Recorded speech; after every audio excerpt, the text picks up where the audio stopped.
Anda masih bersama kami di CNN Indonesia Breaking News. 5 terdakwa kasus pembunuhan Brigadir Yosua ramai-ramai menyusun nota pembelaan yang akan berlangsung hari ini di Pengadilan Negeri Jakarta Selatan. Apakah pledoi ini bakal meringankan hukuman hakim atau justru menjatuhkan vonis yang lebih berat dibandingkan tuntutan jaksa? Untuk membahasnya kita akan meminta pandangan pakar hukum pidana Jamin Ginting melalui sambungan daring. Selamat pagi Pak Jamin, bisa mendengar suara kami? Selamat pagi Mbak Farhanisa, Ya, bisa sangat jelas. baik. Pak Jamin langsung saja, ini sesaat lagi hari ini akan berlangsung pembacaan pledoi dari para terdakwa kasus pembunuhan Brigadir Yosua. Bagaimana kemudian Anda melihat posisi pledoi ini sebagai upaya hukum bagi terdakwa agar diringankan hukumannya dan sejauh apa Pak biasanya pledoi ini berpengaruh terhadap vonis hakim nantinya? Ya, pertama pledoi ini merupakan pembelaan, artinya ini merupakan suatu hak bagi setiap terdakwa untuk menyampaikan pembelaannya. Pembelaan itu bisa diajukan oleh kuasa hukum dan juga bisa bersama-sama dengan terdakwa. Jadi ada dua, pledoi secara pribadi yang disampaikan oleh terdakwa sendiri dan pledoi yang disampaikan oleh penasihat hukum. Tapi bisa juga penasihat hukumnya saja tapi terdakwanya enggak. Nah, bagaimana isi dari pledoi tersebut? Pledoi tersebut adalah dasar pemikiran berdasarkan fakta-fakta yang di persidangan yang menurut versi ataupun pandangan dari penasihat hukum. Dan dia ingin mematahkan apa yang disampaikan oleh jaksa penuntut umum dalam tuntutannya.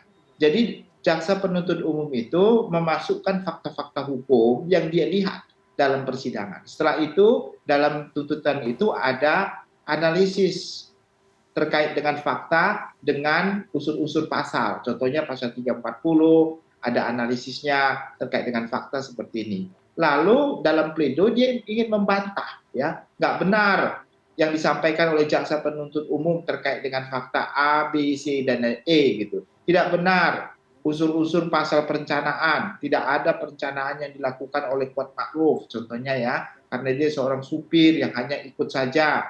Nah, itulah semua yang akan disampaikan dalam pledoi dan atau nota pembelaan tersebut. Nah, nanti hakim akan menilai fakta-fakta dan analisis hukum siapa yang benar. Apakah jaksa penuntut umum ataukah pembelaan yang disampaikan oleh penasihat hukumnya, atau hakim mempunyai pandangan sendiri. Ya, contohnya dia ambil sebagian dari keterangan JPU, dia ambil keterangan dari penasihat hukum, sehingga dia meyakini sendiri dan memutuskan sendiri. Jadi itulah fungsinya Mbak Farhanisa terkait dengan pledoi. Dan pledoi itu merupakan hak yang sangat penting untuk pembelaan terhadap terdakwa, begitu.